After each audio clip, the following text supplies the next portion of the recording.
Welcome to a One Rail forum hosted by the Manufacturing Caucus here in the House. And we're delighted to have you all here today, and especially appreciative of the Manufacturing Caucus for inviting us to address the opportunities and challenges in the rail manufacturing supply sector, the source, which many people are not aware of many well-paying U.S. jobs. Let me just say a word or two about One Rail. We are a coalition of rail stakeholders that cover basically the gamut of the rail world, including all the owners and operators, that's freight, Amtrak, commuter, heavy, light rail, rail labor, states supporting passenger rail operations, advocates for rail, and the focus of today's discussion, the rail manufacturing and supply sector. I'm Ann Canby, and I am the director of the coalition. So we're pleased today to have four extraordinary people with us from companies to highlight the rail manufacturing, and a topic that we frankly think needs and warrants a lot more attention than it gets. Here in Washington, most of the attention is focused on the freight carriers themselves, Amtrak and the commuter railroads. What isn't as well recognized is the rail manufacturing and supply sector. And I like to say that the rail supply sector is the root system of the tree. All the operators are the tree, and you see the tree and you don't see the roots. If you don't have the roots, you don't have the rail system. So they're all tied together. And we might surprise you today, I think, with the diversity and innovation that's going on in the rail manufacturing sector. There are literally hundreds of private sector companies that employ tens of thousands of Americans in, as I said, well-paying jobs throughout the U.S., in smaller, frequently rural communities, as well as in our industrial heartland. As you can see on this map, all those dots represent about 2,700 facilities all over the country. And these companies and their supply chain are often the economic vitality of a community. And this array of companies manufactures the equipment and the components, provides the services that supports our nation's rail infrastructure. And their supply chain adds even more value down the line. You have in the program the bios, so I won't go over all of those. I'll just say who is going to be speaking so we can get on with the program. We do expect Representative Reed to be showing up depending on votes on the floor, and then also his schedule. And later on in the program, Senator Coons, who co-chairs the Senate Competitiveness Caucus, we expect to show up for a few minutes to make some remarks as well.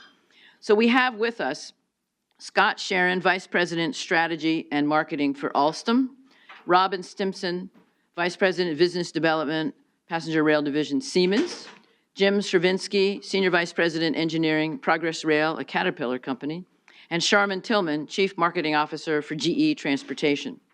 We'll be hearing about the types and numbers of jobs that these folks provide, and the manufacturing innovations that drive productivity, reliability, safety on the railroads, their customer profiles, and current business trends and challenges.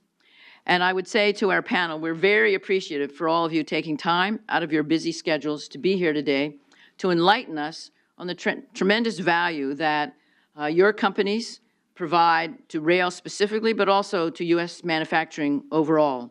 So with that, Scott, take it away. And when Representative Reed arrives, we'll just let him come and make his remark. I know he's on a fairly tight schedule. So, Ann, thank you. One Rail is an organization. Thank you very much for organizing this, as well as Congressman Reed and Andy Bikos, who are both here.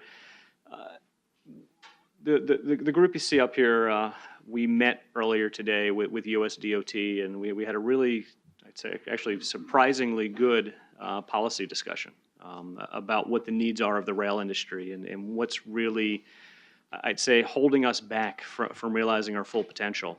And, you know, as we were having that discussion, I was thinking about our facility, and, you know, my other co-panelists here, we're each talking about the different facilities where our people work. And I'll show the presentation. You'll learn a little bit about Alstom and the suppliers we work with.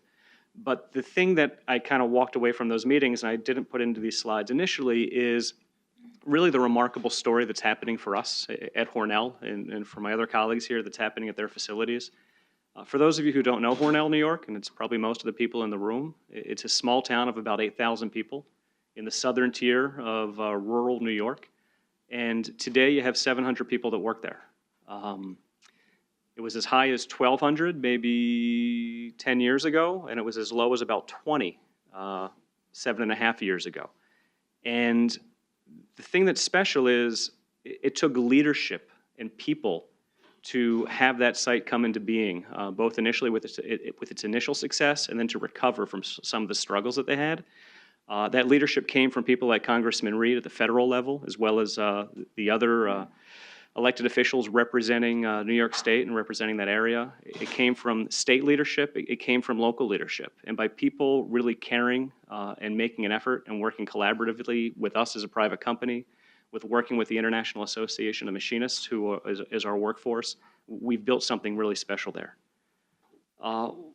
What we do in Hornell and what Alstom does across the U.S. is we have a full range of products and capabilities for the rail sector, whether it be rolling stock, which most of you think of as trains, the signaling equipment that controls it, the services to support them for the long term, or even the turnkey systems. We don't do those as much today in the U.S. We do them much more so in Canada. And the reason they're happening in Canada, and one of the good policy discussions that we had today with DOT, was, are there more efficient ways to procure rail systems in a more cost-competitive, lower-risk way for agencies? One of the things about Alstom that's a little bit different than many other global companies is we have a strong focus on regionalization.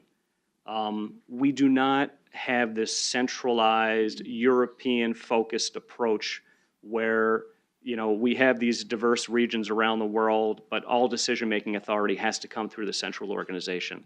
One of the things that has been very powerful for us as a company is recognizing you need to be local to where your customers are and bringing the full power of regionalization and local decision-making power to the local people, to the local teams to better serve their customers. And because of that, we've experienced a lot of success around the world and in the U.S. market. But the thing that's unique about the U.S. market and has really differentiated what we're able to do here is Buy America. Buy America is, is quite frankly a winning formula for our customers and a winning formula for us because it brings the global expertise that we have, combines it with local know-how, both in our own facilities as well as with a supply chain across the United States, and has allowed us to be successful. And the thing that it has really forced us to do is not what I'll have called a fake localization, right? There's a lot of industries that have this concept of what you call complete knockdown kits. It's like IKEA furniture. Stuff comes in plastic bags with instructions and you put it together. What Buy America has really forced us to do, and everyone else in this industry who's doing it the right way, is you need to bring sourcing, you need to bring engineering, you need to bring project management, you need to bring real manufacturing across all disciplines. You need to bring customer service because these are assets that are being sold and provided for customers, whether it be to move people or whether it be to move goods and services. They're going to be running anywhere from 25 to 40 years. And to have that local expertise really allows you to better serve those people, and we've been able to do that. Buy America is unique. The way we manage our business in every other region around the world, even though we do regionalize, nowhere else is it done the way we do it here in the U.S., and it's because of Buy America, and it's because of enlightened policy, quite frankly. It's somewhat counterintuitive to have a bunch of manufacturers come up one after one after one, and hopefully my panelists agree with me, but I think you're going to universally hear that Buy America, we think, is a good thing because it's working and because it is creating American jobs. The reason for that is it's pulls from a U.S.-based supply chain across the entire United States. If you look at this slide, this is an actual slide from when we were delivering the R160 Metro cars to New York City Transit. You can see in the red dot in the middle, Hornell, New York, and then you can see around it the supply chain that built up. Everyone in green was a New York State supplier. Everyone in yellow was based in the Northeast. And you have this power of proximity. When you're a rail car builder, you're really a systems integrator. You're buying a bunch of components from different suppliers and then figuring out how to package them together into a working product. And what Buy America forces and requires is that those components and that supply chain comes from the US. And so even though $1 may be spent with us, we're spending another $3 or so in our supply chain that's trickling down and creating this economic multiplier effect. And because of that, if you look at the map, you can see in blue where we have suppliers across the US. You can see in green where we have customers across the US. We end up having this benefit where maybe you think about passenger rail in particular as focusing on urban centers and benefiting cities around the country, but the impact in terms of job creation and skilled manufacturing and engineering that's being done all across the country, today for us it's more than 35 states with more than 350 suppliers. And you then have suppliers that are locally present where your customers are, so they're better to able serve them. You know, we all too often think about what is the price of something that we buy, right? We look at that initial acquisition cost. But there's also the life cycle cost, right? You're going to be running this piece of equipment for 30 plus years. You want to be able to operate it with the lowest cost and most responsive customer service you possibly can. You can only do that with a local U.S. supply chain for your U.S. customers.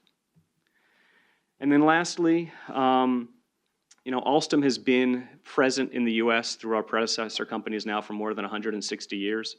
You can see in the left a photo of a steam locomotive. That site in Hornell was the New York and Erie Railroad. Alstom acquired the site back in 1997. So it started with that. Today, we have our Advanced Rail Technology Center in Hornell, New York. We are building the world's most advanced high-speed train in the United States, in Hornell, New York. As a company, it is the first time Alstom has ever introduced a next generation of high-speed technology anywhere else in the world other than France. You know, there's a lot of talk about globalization and the damage that it is doing and the pain that it may be inflicting in certain communities and how it's hurting America. And there's cases of where that's true. But where we're being smart about our policy, where we're being thoughtful and courageous with our leadership, we are seeing good things happen. We are seeing American workers benefit, and the rail industry is a perfect example of that. So, you know, something for everyone to think about. Appreciate the interest. It's highly encouraging to see the number of people in this room. And again, I want to thank One Rail, Congressman Reed, Andy Bikos, and the manufacturing initiative that's going on. There's good work being done in this country, and thank everyone. Thank you all. Well, thanks, Scott, and thanks to One Rail for having the opportunity to come before you here today. My name is Robin Stimson. I'm from Siemens, and many of you probably know Siemens more from your last visit to your healthcare provider, where you may have been serviced by one of our sophisticated medical devices. But Siemens did, over 170 years ago, invent modern electric rail transit, and it's been over 3 decades now that Siemens has been producing modern electric rail vehicles here in the United States. It was in 1984 on literally a green field south of Sacramento, where 30 of us gathered when I joined the company to assemble that city's first set of light rail vehicles. And through a combination of a long-term vision that Siemens had and some competitive successes in the marketplace, we were able to survive the peaks and valleys and to create a truly unique, in-depth, vertically integrated, complete railcar manufacturing facility that you see before you here on 65 acres. Now, most of you probably think of California as the home of software developers and movie studios, but I'm very proud to tell you that we actually do build things in California. And we do it with some interesting technologies. We use 2 megawatts of solar power to provide over 80% of our electric power needs. We provide the highest quality of paint finishes and still stay within the very strict California air quality guidelines. So it's been a challenge, but we're very proud of the achievements that we've made over the last 30 years. And from time to time, people ask me, do we even make modern rail vehicles in this country today? And I say, oh yeah, we do. You know, it's been over 30 years that we've served the light rail market in the United States. The light rail vehicles are one that serve over 20 dynamic urban centers around this country that serve that urban to suburban connection. The S70 vehicle, which we've built, is a uniquely American design, sold nowhere else in the world, and it's been a success, and we've sold it over 500 times to numerous cities. Closer to the nation's capital, Siemens also designed and built the ACS-64 electric locomotive, which today is Amtrak's workhorse on the Northeast Corridor. And this very powerful and reliable electric locomotive uses digitalization techniques to provide data ongoing to service personnel for preventive maintenance to keep that service even more reliable than what Amtrak has experienced in the past. And in line with Scott's comments, we certainly, through the products that we build, meet the Buy America guidelines. And for the ACS-64 locomotives, we use suppliers in over 23 states across the country. And later this year, we're very excited to be able to launch together with the Brightline Private Railroad in southern Florida the next generation of modern higher speed train sets. Now, what are those? Those are modern passenger coaches with all the expected amenities of today's riders, powered by two very powerful diesel electric locomotives that meet all the Tier 4 EPA emissions requirements. So those are the products that make me excited to go to work every day, but it wouldn't be without the workforce needed to be successful in this industry. And we've had to tap into a number of areas. Sacramento, as some of you may know, is not exactly known as a manufacturing hub. It's a state government town. But we've tapped into local universities to find men and women studying mechanical and electrical engineering that have a passion to want to design modern rail vehicles. We've worked with the local employment and workforce development agencies to find the skilled workers needed. Certainly a challenge in this day and age of low unemployment. And finally, over the last 2 years, where we've pushed our employment to over 1,200 employees, we've had to hire over 200 welders.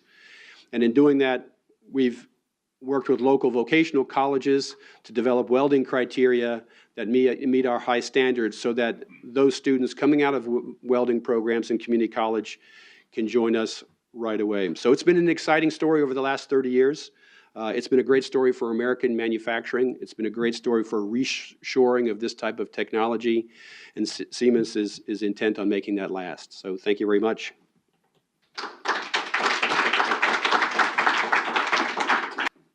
All right, good afternoon. My name is Jim Stravinsky with Progress Rail. Here's my disclosure statement. I won't go and read that. I'll use one of my 5 minutes if I did. Just make sure the lawyers knew that I gave our disclosure statement. So, company overview.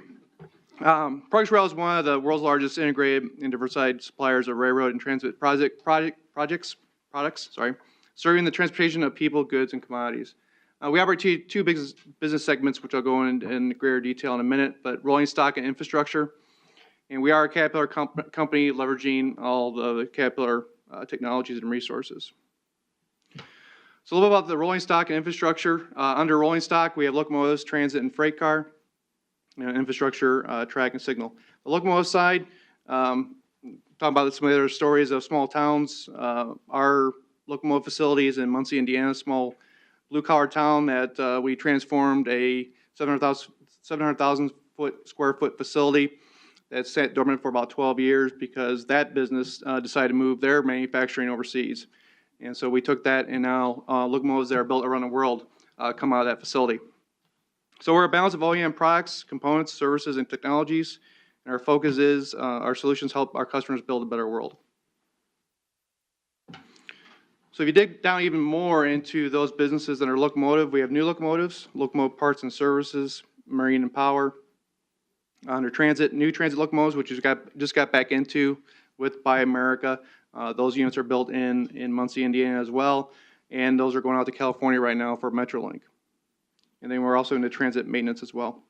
Under freight car, wheel, axle, bearings, and parts, freight car repair, leasing, and on track, under the infrastructure, under track works and fasteners, rail welding, maintenance of way equipment, and under signaling engineering, and signal infrastructure. So our presence, we have about 200 operations facilities around the world. We are located in 14 countries, and we employ about 7,000 employees with our headquarters in Albertville, Alabama. And here are some of the professional careers that we hire for. Engineering, of course, business administration, leadership development, marketing and communications, environmental health and safety, information technology, finance, legal, medical, human resources.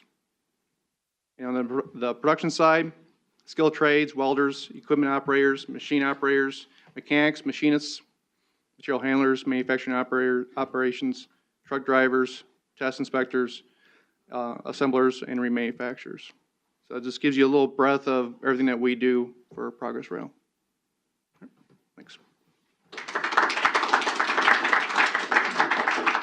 Good afternoon, everyone. I'm Charmin Tillman, Chief Marketing Officer at GE Transportation. Thanks again to One Rail for giving us the opportunity to come and share with you today. All right, so I'll start with an overview of GE. So GE is a proud American company. We've been in business over 125 years, and during that time, we've gone through significant transformations. As we work to become the world's leading digital industrial company, our commitment to U.S. employment and manufacturing remains strong.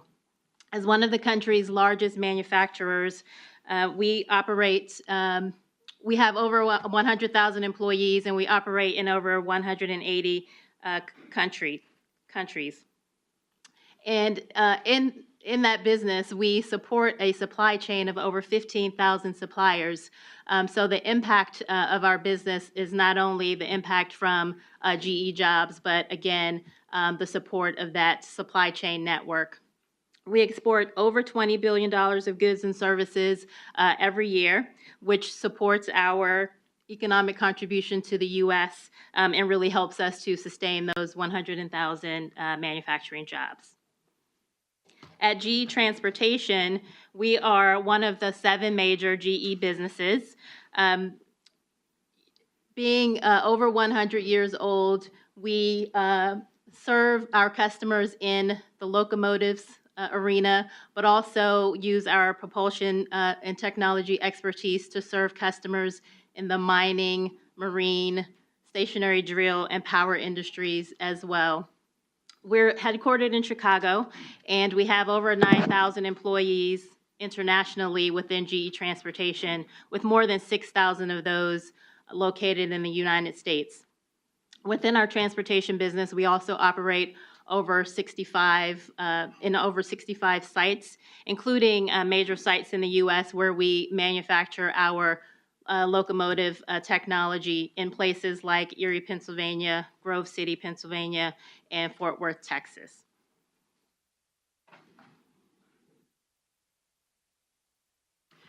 If you look at GE Transportation, North America is the core franchise of our business. We have over 16,000 locomotives installed. We continue to build our business in North America through successive technology innovation, like our Tier 4 locomotive, by partnering with our customers to drive increased digitization across the transportation networks, and also by working with our customers to modernize their fleets. One of the ways that we're also powering growth for our business and sustaining opportunities for our employees in the U.S. is also by expanding globally.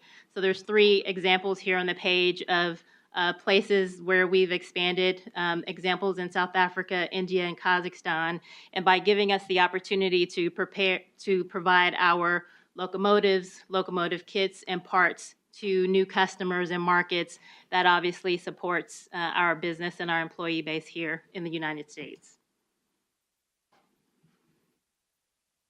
One of the key areas of focus for us increasingly is around digital technology. And as we think about the kinds of opportunities and employment that we're creating, it's both around manufacturing, but it's also around digital. One of the things that we're increasingly focused on is helping our customers improve their operations and processes, and we're using our digital solutions to help us do that.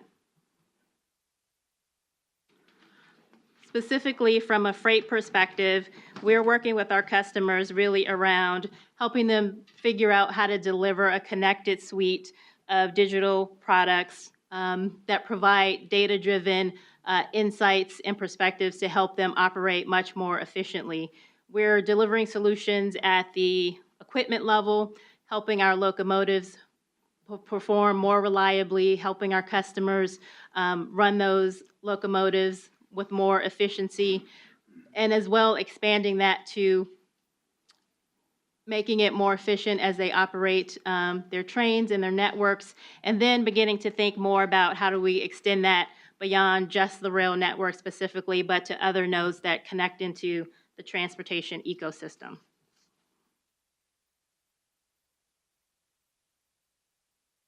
Two examples of innovative places where we're expanding are shown here on the board. So as I said, we started our digital solutions really around how do we improve the reliability and performance of our GE assets, and now we are extending that to how do we help improve the reliability on non-GE fleets as well. So successes with customers like Deutsche Bahn Cargo are an example of how we continue to kind of take our innovations and progress and extend those out into new areas. The second example is with the Port of Los Angeles, which is the largest container port in the U.S., and we're working with them to really improve their efficiency and throughput by digitizing data, giving them increased visibility in terms of maritime shipping activity and what's coming through the port, giving them the opportunity to not just know that 2 or 3 or a few days in advance, but weeks in advance. And that's really a solution that helps the port, but also its rail customers, its trucking customers, everyone that's operating within that transport network. So in addition to a lot of the digital and software topics that I talked about, as we think about next generation jobs within our business and within manufacturing specifically, we think about that around kind of 2 new opportunity areas that are emerging. One is around Brilliant Factory and the other is around additive opportunities. So Brilliant Factory is an area where GE is really leading the charge to try to combine capabilities around lean manufacturing, digital solutions, really connecting data with machines on the shop floor, as well as additive technologies to create much more efficient manufacturing processes. What that is creating is the need for highly skilled workers within the manufacturing ecosystem, creating new roles and new jobs around things like additive design, additive product design, product manufacturing from a additive perspective, as well as new roles from a digital perspective in our manufacturing facilities. As we think about the future for GE Transportation, we're really focused on delivering successive technology innovation to power industrial productivity, and that will allow us to continue to drive innovation in our equipment solutions, in our services solutions, and around digital, and continue to support the growth of jobs in the U.S. Thank you.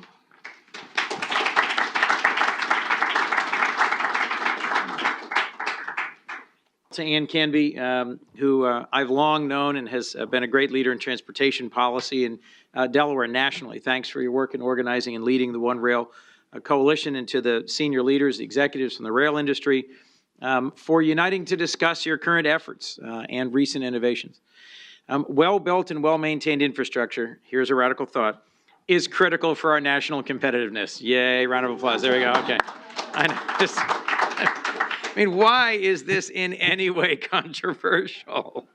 It ensures goods can reach markets, employees can access jobs, businesses are incentivized to invest and build, and senators can actually make it to meetings, hearings, and votes on time. I'm sorry, that's not actually in this text, is it? As someone who literally lives on a train, I spend more time on a passenger train than I do with my parents, my children, my constituents, or my staff. No one loves passenger rail more than me except Tom Carper, who also spends exactly the same amount of time on the rails. But as you know, around the country, this is not just about the picayune concerns of a couple of constituents of mine from Delaware who commute north or south every day. It's about farmers, it's about ranchers, it's about manufacturers. If we don't have Class 1 freight rail, if we don't also have complementary short rail, we really can't move world-class products to market. And whether it's taking the Amtrak from New York to Chicago or SEPTA from Wilmington to Philadelphia or the DC Metro, passenger rail is also a key piece of our rail infrastructure. We have to move freight and people and product with equal speed and smoothness. Rail manufacturing, which is why we're all here today, is a key part of it. It's got a global footprint with hundreds of companies that supply freight and passenger rail, that provide operators with trains, with track, with signaling, with maintenance, with support, and that is thousands of high-skill, high-wage jobs all over this country. So why am I here? Not just a personal enthusiasm, it's also a major source of employment for my little state of Delaware. We have 2 major Amtrak maintenance repair shops, each of which have a long history and employ hundreds of high-skilled unionized employees. We have an Alstom facility, thank you yet again, that supplies parts for servicing cars and engines at those Amtrak shops. And Siemens just opened a new rail hub in Delaware to transform their locomotives into digital transportation engines. So these are great, high-paying jobs, many of them unionized right here in the Mid-Atlantic in the United States at a time when we do not have the robust growth across all sectors in manufacturing that we'd like. This is one sector that is performing exceptionally well. Federal policy plays a key role in whether or not we're going to sustain rail manufacturing in the United States. The so-called stimulus, or the American Recovery and Reinvestment Act, played a big role in the refurbishing of dozens, if not hundreds, of passenger rail cars. The Tiger Grant program, at some risk in this year's budget process, now enjoying deserved bipartisan support moving forward. And other things, the Capital Investment Grant Program, other Amtrak programs, the short line tax credit, which I enthusiastically support, and an infrastructure bank. There are lots of things we can and should do.